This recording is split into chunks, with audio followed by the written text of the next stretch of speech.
Senator from Kansas. Mr. President, thank you. My colleagues, we live in a dangerous world. Fellow Americans and Kansans, we live in dangerous times, and the world is a real challenge. National security crises abroad and here at home are increasing. They're ever increasing.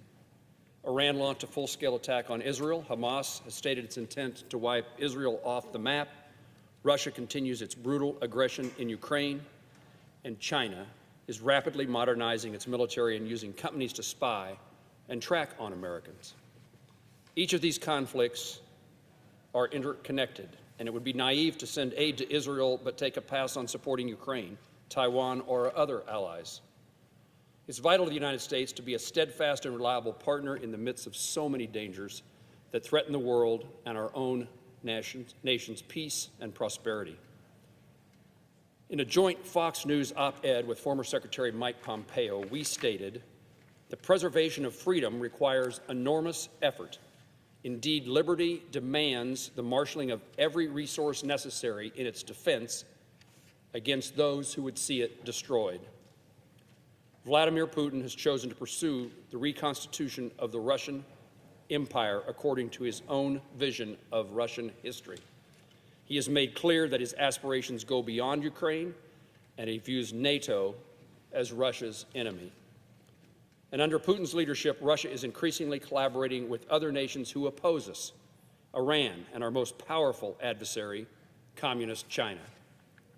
Allowing the war in Ukraine to fester will only prolong and deepen the instability already wrought, and it puts at greater risk the 100,000 U.S. service members defending NATO's borders, including those from Fort Riley, Kansas.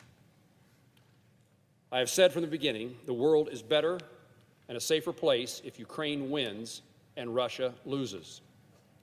Ending the war on terms favorable to Kiev will leave Ukraine and the NATO's front in a stronger and better position to deter further Russian aggression. Just a week ago, Iran launched a full-scale attack on Israel from its own soil. Through an impressive and coordinated effort with the U.S. and other countries, Israel successfully defended itself from the barrage of missiles fired at it.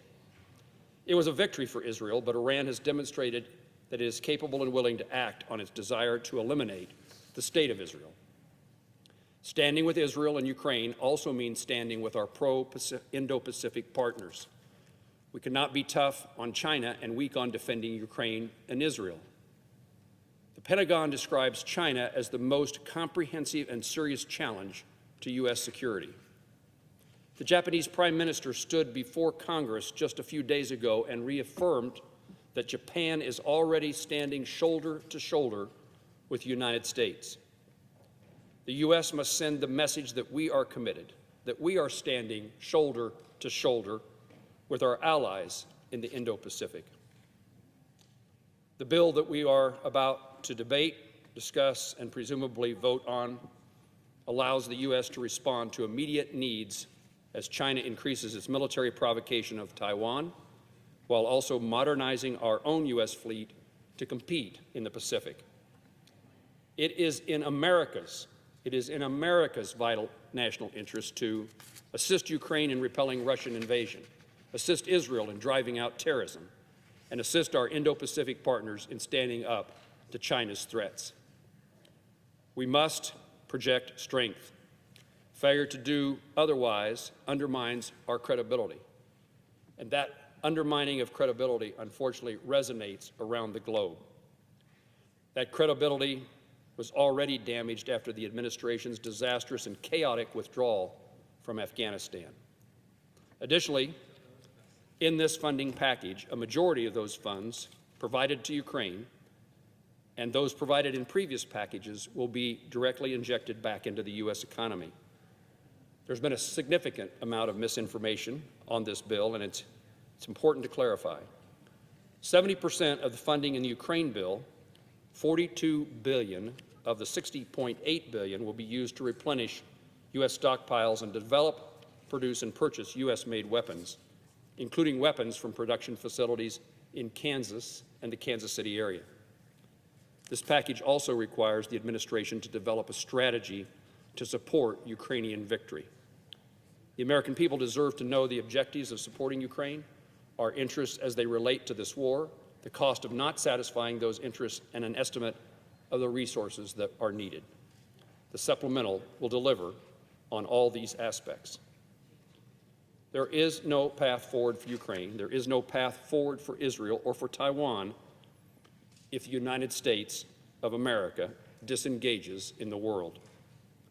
The price tag is significant, but in the absence of taking a stand now, we have to take a stand tomorrow. Do what we need to do today or pay a price later. And later will be even more costly. But these costs must be shared with our NATO allies and our partners elsewhere in the world. I commend NATO and the European nations that have, up to now, pledged more support to Ukraine's cause even than our own country has. Europe has pledged more money than the United States. Yet, it is critical to rapidly fulfilling these commitments, such as through the delivery of necessary equipment like air defense systems to help Ukraine better withstand Russia's onslaught. I'm reluctant, and so are many Kansans, to spend more money or to be engaged further in the world, especially with the crisis at our own southern border. I share my colleagues' frustration that we were unsuccessful. We came close, but we were unsuccessful in including border policies in this package. The crisis at the southern border is a grave national security threat. Lots of reasons to be concerned about people coming across our borders, but I would highlight in this conversation, it's a security threat. The administration's continued inaction at the border is particularly frustrating when the administration has many tools that it needs to improve the situation. I will continue working to pass legislation to protect the border, but at the same time, we must work to bolster our national security in the areas that we can agree upon. We can't wait for a new administration or a new Congress to try and pass perfect border legislation if such a thing exists. Some of the national security challenges we face are not strictly military in nature and reflect the changing nature of what conflict is. What does conflict mean today? Our adversaries use technology companies to collect vast amounts of personal data from Americans. This information can be used to control or influence each of us, often without us even realizing it's happening. This bill takes the first step to protect U.S. data, but significant work is left to ensure America's data is secured by a federal comprehensive data privacy and security law. The challenges we face, unfortunately, will not just go away. They will not resolve themselves on their own, and the preservation of freedom requires enormous effort. I've always believed that an American citizen, our greatest responsibilities as an American citizen is to make sure that those who follow us live with the freedom and liberties that were guaranteed by our Constitution and that were fought to protect and defend by those who sacrificed, many of them who sacrificed their own lives.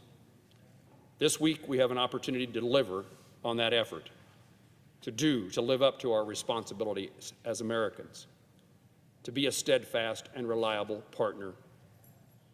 I'm grateful to my colleagues in the House for their work in getting the National Security Supplemental passed and sent back to the Senate. I underscore to my colleagues in the Senate the importance of doing the work we were elected to do. Americans who will be directly impacted, they're paying attention, but so are adversaries and allies. I hope we are successful in fighting for and defending the liberties and freedoms of America and Americans, and protecting and help secure the remainder of the world. It's in our benefit, in America's benefit, to do so. Madam President, I yield the floor.